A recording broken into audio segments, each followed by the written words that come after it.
반갑습니다. 심리서사분석연구소 윤지원 소장입니다. 지금 제가 금방 상담을 마치고 이 영상을 찍기 시작했는데 현재 시간이 밤 11시 45분입니다. 그래서 지금까지 막 상담을 하느라 목이 살짝 제가 좀 쉬었어요. 그래서 이제 좀 이 영상을 찍지 말고 내일 찍을까 생각도 했는데 마침 생각난 김에 유튜브 독자 여러분들과 나누고 싶은 얘기가 있어서 목이 쉰 채로 영상을 좀 진행해 볼까 합니다. 약간 좀 듣기가 불편하시더라도 감안하고 함께 우리가 얘기를 나눠갔으면 좋겠습니다. 오늘 우리가 나눌 주제는요, 무기력입니다.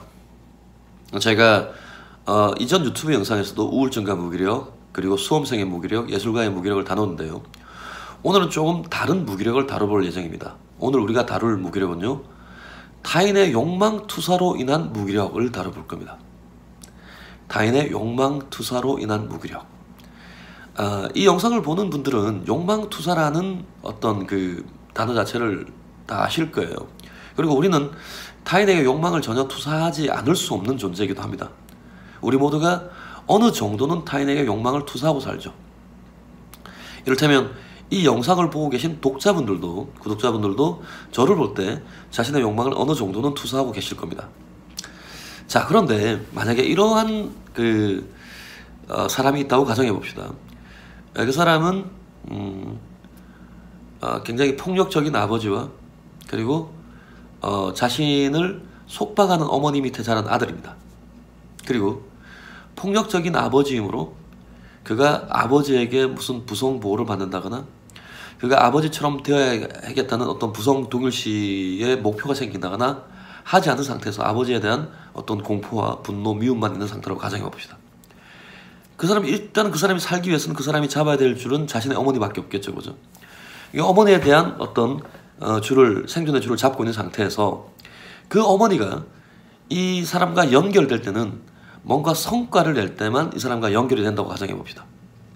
그리고 어머니는 이 사람을 정서적으로 그리고 감정적으로 그리고 사랑의 감정으로 이렇게 소통되는 것이 아니라 뭔가 자신의 이루지 못한 어떤 욕망, 이를테면 그 어머니가 공부를 할 수 있는 기회를 박탈당해서 공부를 많이 못했다거나 혹은 또 남아선호 사상의 피해자였다거나 하는 등등등으로 인해서 자기가 자기 인생을 통해서 뭔가 많이 이루지 못한 상태라는 억울함이 있다고 가정해 봅시다. 그래서 자신의 아들과 정서적으로 소통하지 않는 상태에서 자신의 아들에게 지속적으로 자기의 욕망을 투사하고 있는 거예요. 그러면 이 아들의 입장에서는 아버지로 인한 부성 보호를 받지 못했고, 그리고 아버지로 인한 부성 동일시가 일어나지도 않았고, 그리고 어머니로 인한 정서적인 사랑도 연결되지 못했고, 오직 자기가 욕망의 출구로만 사용되고 있는 상태입니다. 욕망의 투사처로만 사용되고 있는 상태죠. 이 상태에서 그는 자신이 어떤 감정을 느끼는가, 혹은 자신이 뭘 욕망하는가가 중요하지 않고 자신의 어머니가 무슨 감정을 느끼는가, 자신의 어머니가 어떤 욕망을 가지는가가 되게 중요해질 겁니다. 자기 욕망을 잃어버린 상태가 되겠죠. 두 가지 중에 하나의 결과물이 나올 겁니다. 어떤 결과물이 나오냐면요, 자신의 어머니의 욕망에 대해서 순응하는 상태, 즉 자기 욕망을 잃어버리고 자신의 어머니의 욕망이 뭔지를 계속 탐색하면서 순응하는 상태의 삶이 나올 수 있겠고요. 두 번째로는 자신의 어머니의 욕망 투사에 대해서 저항하는 상태. 이것도 자기의 순수한 욕망은 아니에요. 타인의 욕망에 대한 저항이니까요. 이런 상태가 만들어질 수 있겠습니다. 사실상 우리 한국에서 많이 볼 수 있는 어떤 구조입니다. 왜냐하면 지금 어머니 세대들은 남녀 차별의 직격탄을 맞은 세대입니다. 지금과는 되게 많이 다르죠, 그죠? 자기가 원한다 하더라도 꿈을 이룰 수 있는 그런 상태가 아니었어요. 그리고 지금의 어머니 세대들은 뭔가 고도의 그 성장 발전기를 거친 분들입니다. 그러니까 즉 정서적 교류보다 뭔가 성과를 내는 게 되게 중요한 상태에서 자신의 젊은 시절을 보낸 거죠. 그래서 자신의 아들이나 혹은 딸에게 자기가 못 이룬 꿈들을 이루기 위해서 그들을 하나의 고귀한 대상으로, 하나의 독립적 인격체로 보는 것이 아니라 그들을 그냥 욕망의 투사체로 보고 마치 그것이 사랑인 것으로 착각하고 그들이 성과를 내기를 바라는, 그래서 그들 자신의 욕망과 감정을 잃어버린 상태를 만들 수 있는 상태가 될 수 있겠죠. 이런 경우에는 어머니들도 사실은 이 시간이 그런 다음에 많이 허탈해하세요. 왜냐하면 자신은 실제로 노력을 했거든요. 자신의 아들과 딸을 위해서 자기의 인생이 사라질 때까지 노력을 한 겁니다.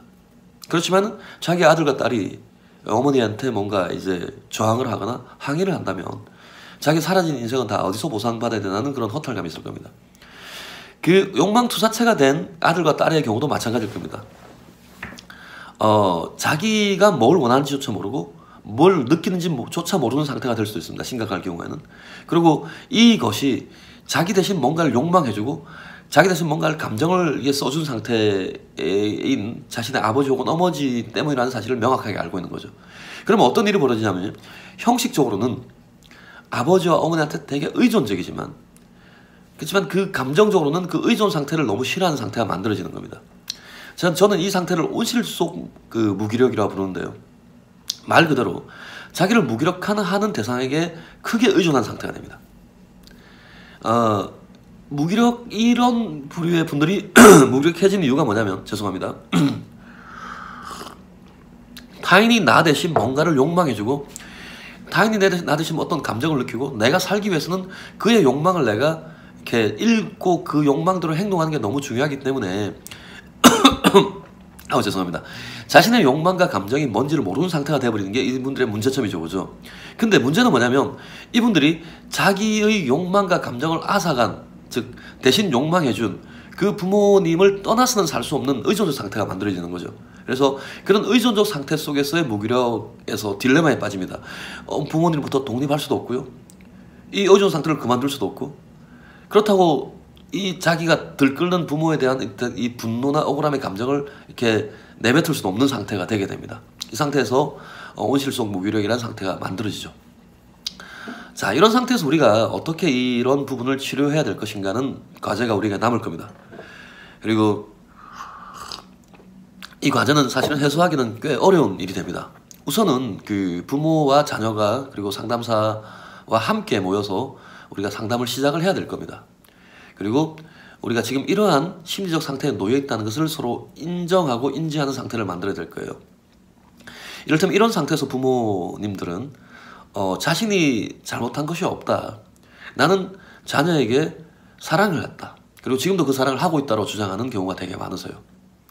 그리고 혹은 예전에는 그렇게 애한테 뭔가 바란 적이 있다. 혹은 아이를 옛날에 학대했다. 학대는 여기서 중요한 부분이 아님에도 불구하고 근데 지금은 그렇게 하지 않는다라고 말할 가능성이 높아요. 근데 어떡합니까? 이미 구조가 만들어져 있는 것을.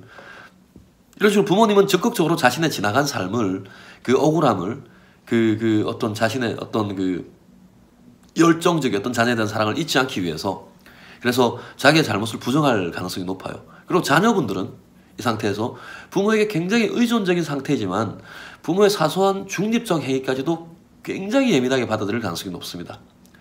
이를테면 그냥 부모가 아무런 뜻 없이 자녀의 욕망을 미리 읽고 무슨 행위를 해준다면 그럼 자녀 입장에서는 그 일을 잘 받아들이기도 하다가 가끔은 그 일에 대해서 버럭 화를 내기도 하는 거죠. 그럼 부모 입장에서는 전혀 종 잡을 수가 없어요. 왜 저희가 저렇게 이 중립적 행위에 대해서 이렇게 화를 내는가 생각을 하게 되겠죠. 그죠?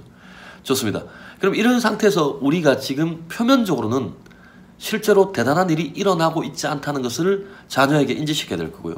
그리고 그의 무의식 내부에서는 의존과 그리고 그 의존으로 인한 무기력의 딜레마가 만들어지고 있다는 걸 부모에게 알려야 될 겁니다. 그래서 이것이 상담의 첫 번째 스타트 지점이 됩니다. 그 상태에서 아들 혹은 딸에게서 발생한 정신구조의 문제를 밝히고 그 구조의 문제를 해결해 나가는 과정을 이제 거쳐야 되는데요. 이런 경우에 자녀들만 문제가 있는 경우는 크게 드뭅니다.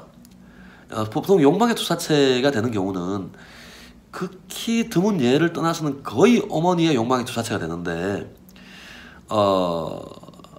일단 뭐 그 이유가 어머니들이 더 극성스러워서 그렇다기보다는 일단은 그 자녀들과 어머니가 그 서로 나눠야 될 정서적 교류가 안 이루어질 때 자녀가 받는 충격파가 더 커서 그런 것 같기도 하고 그리고 어머니들이 그 자녀에게 줘야 될 어떤 정서적인 사랑 이런 것들이 안 전달될 때 아이가 욕망투사체가 될 때 그게 아버지에 비해서 어머니로부터 받는 충격이 더 커서 그런 것 같기도 합니다. 정확하게는 잘 모르겠으나 어쨌든 그 어머니가 이런 경우가 되는 경우가 되게 많습니다. 그리고 이 경우에 어머니는 자녀들이 만약에 이제 자신의 그 욕망투사체가 된 상태에서 다시 제가 정리를 하고 얘기를 좀 해본다면 자녀가 해야 될 일은 자신이 어머니나 아버지가 자기에게 하는 행동이 중립적 행동이라는 것을 깨달아야 돼요.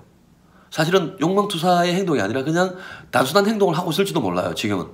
그걸 깨닫고 자기의 감정을 잘 캐치를 해야 되는 상태를 만들어야 될 겁니다. 두 번째, 이제 부모의 입장에서는 자녀에게 하는 어떤 욕망투사의 행동을 그만둘 필요가 있겠죠. 그리고 이런 경우에 아까 얘기를 돌아가서 제가 생각이 다시 나는데요. 부모에게도 문제가 있을 경우가 있어서 부모도 정신분석을 함께 진행을 해야 됩니다. 보통 이런 경우는 부모님께 정신분석을 제안하면 이런 말씀을 하세요. 자녀를 낫게 하기 위해서는 무슨 일이든 하시겠다라고 말씀하세요. 근데 이것 자체가 잘못된 출발인 거죠. 자녀를 낫게 하기 위해서가 아니라 스스로 나으시기 위해서, 스스로 좋아지기 위해서 그 일을 하셔야 되겠죠. 자신의 정신 구조에 뭔가 이상이 있으니까 자녀에게 이상이 생긴 겁니다. 그런 과정을 통해서 부모, 예를 들어서 뭐 어머니한테 정서적 교류에 문제가 생겼다. 그래서 혹은 또 억울한 과거일 때문에 욕망을 투사할 수밖에 없었다. 라고 한다면 그런 구조를 바로잡고 그 구조를 바로잡는 과정에서 자녀는 부모를 이해할 수 있는 힘이 생길 겁니다. 그리고 자녀가 지금 어머니의 행동에 대해서 혹은 아버지의 행동에서 민감도가 올라갔다. 그러면 그 민감도가 올라간 것을 우리가 처리를 해야 되겠고요. 그리고 의존성이 굉장히 높으면서도 그 의존적 행동에 대해서 예민해야 한다. 의존도를 줄이고 그리고 어떤 그 독립적 어떤 상황을 만들도록 유도를 해야 될 겁니다. 이 과정들이 일어나면서 자녀들이 가지고 있는 그리고 그 부모로 인해 구조로 인해서 만들어진 온실 속의 무기력이라는 증상은 점점 개선이 될 겁니다. 만약에 이 영상을 보시는 분 중에서 상담을 하시기가 힘들다는 분이 계신다면 아마 이런 분들은 이런 방법이 하나의 어떤 그 자구책이 될 거라 생각해요. 자신은 지금 부모에 대한 의존성과 그 욕망투사에 대한 분노를 함께 가지고 있는데 그 의존성과 욕망투사는 다른 게 아니라 같은 한 가닥의 어떤 선이라는 걸 깨달으십시오. 자기가 부모에 대해서 그런 온실속 가초 속의 어떤 그런 무기력을 겪고 있다면 그러면 자신은 부모에 대해서 의존도도 끊어야 됩니다. 그 의존도를 끊어놓고 독립적인 삶을 살 수 있어야 그 독립적인 삶이 꼭 경제적 독립만을 말하는 게 아니에요. 그러니까 스스로 자기를 책임질 수 있는 정도의 어떤 스스로 뭔가를 할 수 있는 정도의 힘을 말하는 겁니다. 그것을 만들어낼 수 있어야 스타트를 끊을 수 있을 겁니다. 이런 경우에 이제 그 최초의 구조는 부모와 자녀 간에 만들어지는 구조지만 사실 이 형태를 이러한 사람은 자기의 관계 속에서 연장하고 있을 가능성이 되게 높아요. 극단적인 사례로 한 분의 부모는 자녀를 아주 많이 과보호하고 한 분의 부모는 자녀에게 욕망을 아주 심하게 투사하면서 처벌한다면 그 자녀는 부모의 욕망의 통로가 되겠죠. 한 사람의 부모가 욕망을 투사하고 한 사람의 부모는 그 욕망을 대신 해주는 거예요. 그럼 한 사람은 욕망 투사, 한 사람은 과보호 속에서 이 자녀는 그냥 이 분들의 욕망의 통로가 됩니다. 그리고 정말로 아무것도 못하는 온실 속 하초 속에 무기력이 만들어질 수도 있겠죠. 이런 경우는 혼자서는 해결이 거의 힘드실 겁니다. 주변의 전문가들을 찾아서 이 구조를 밝히고 그 문제를 밝히면서 문제를 해결해 나가는 것이 좋으리라 생각이 듭니다. 어쨌든 오늘 여러분과 함께 온실 속 무기력이라는 주제를 가지고 그 욕망투사체로서 무기력이라는 주제를 가지고 얘기를 나눠봤고요. 여러분께 조금이라도 도움이 됐으면 합니다. 그리고 다음에 또 다른 주제를 가지고 만나뵙도록 하겠습니다. 감사합니다.